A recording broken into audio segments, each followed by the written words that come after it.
In the 1980s, John Carpenter hit his stride with The Fog, his second feature after Halloween, and he hit it hard.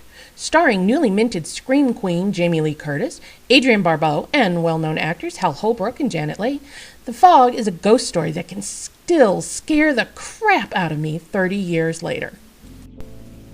Welcome to Antonio Bay, a small town on the coast of California, on the eve of its 100th birthday. All seems well in this sleepy little town, until a series of, weird things start to happen.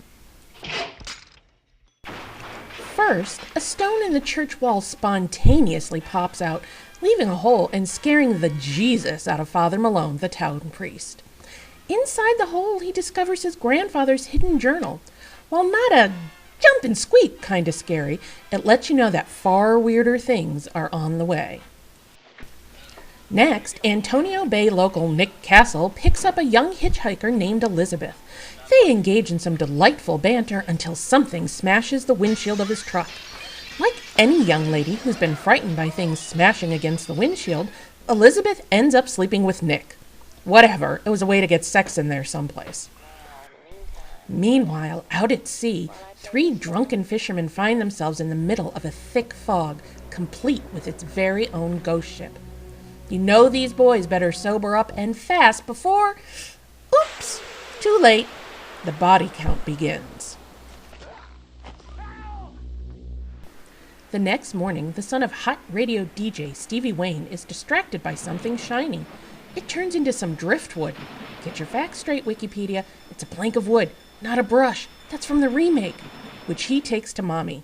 She, in turn, takes it to work at the radio station because driftwood is a vital component of all successful radio broadcasts.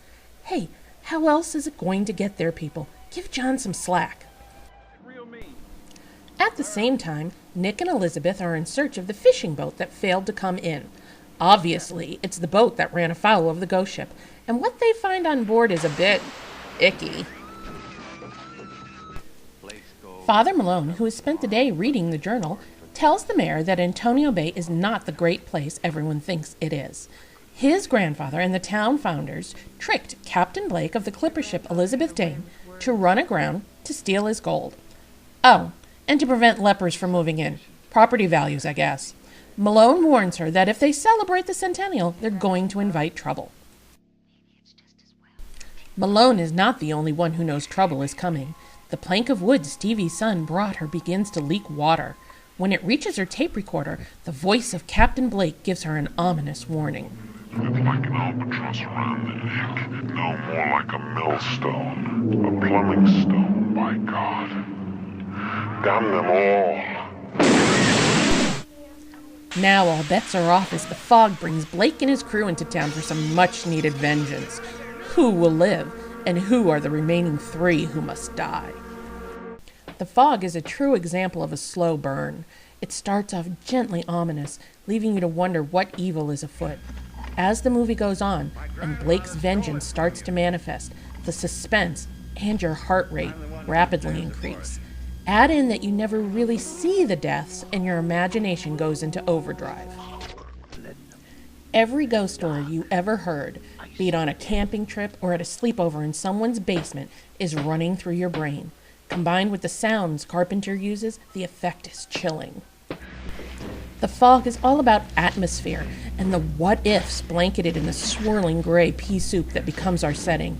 There are a few icky moments, but the gore never becomes the star, or even the biggest scare, something many modern movies could stand to learn.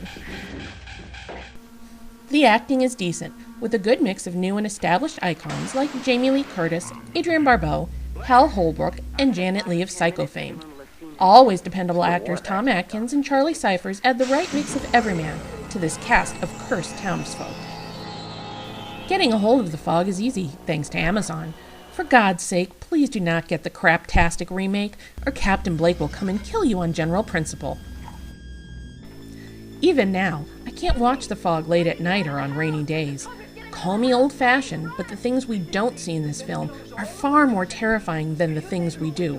Who knew bad weather could be so evil?